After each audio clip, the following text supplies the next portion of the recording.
क्या विपक्ष को सही नेतृत्व मिल गया है? दरअसल ये सवाल इसलिए भी खड़ा हो जाता है जब संसद में उद्घाटन भाषण होता है तो राहुल गांधी के लहजे को लेकर अब सवालिया निशान खड़े हो जाते हैं। ऐसे में अब ये बेहद महत्वपूर्ण हो जाता है कि राहुल गांधी अपने राजनीतिक कार्यकाल को लेकर कितने सजग हैं, कितने संवेदनशील हैं और कितने सहनशील हैं। दरअसल कन्याकुमारी से जब उन्होंने भारत जोड़ो यात्रा की शुरुआत की, एक सफ़ेद टी शर्ट में वो लगभग 2-2.5 साल से घूमते दिखाई दे रहे हैं, लेकिन जब बात आती है संसद में कुर्ता पजामा पर, उनका व्यक्तित्व एक अलग ही ढंग से दिखाई दिया। लेकिन जिस तरह से उन्होंने भाषण दिया है उसके बाद से अब सवाल खड़े ये हो रहे हैं कि राहुल गांधी कितने गंभीर हैं, क्योंकि यदि हम एक विपक्ष के नेता के तौर पर देखें, नेता प्रतिपक्ष वो हैं और एक संसदीय पद पर, संवैधानिक पद पर वो काबिज हैं और ऐसे में बेहद महत्वपूर्ण हो जाता है उनका संजीदा होना।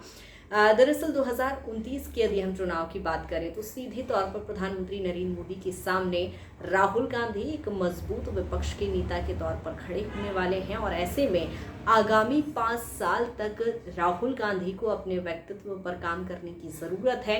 उनका गंभीर होना बेहद ज़रूरी है, उनके लिए ये आगामी 5 साल बेहद महत्वपूर्ण है। ऐसे में जहां कांग्रेस के सांसदों को हमने देखा कहीं ना कहीं वो उनका विरोध करते भी दिखाई दिए। जिस तरह से प्रधानमंत्री नरेंद्र मोदी ने अपना भाषण शुरू किया तो वेल में जाकर जिस तरह से सांसदों ने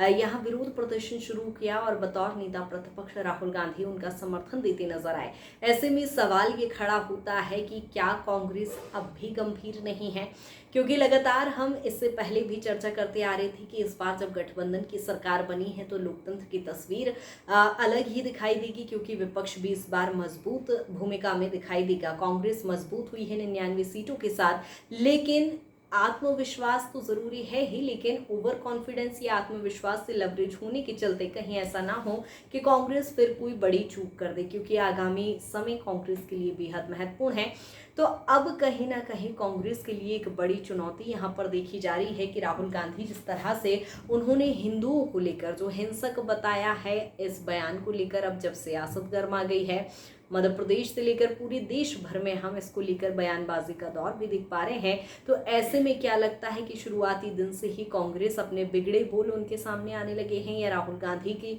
जो गंभीरता दिखाई दे रही है कहीं ना कहीं ये उनके लिए एक रोड़ा ना बन जाए, आफत की घड़ी ना हो जाए। ऐसे में सत्तारूढ़ दल के लिए कहीं ना कहीं हम देख पाते हैं जिस तरह से विपक्ष का ये कहना था कि सरकार ज़्यादा दिन नहीं चल पाएगी चूंकि सरकार गठबंधन की है।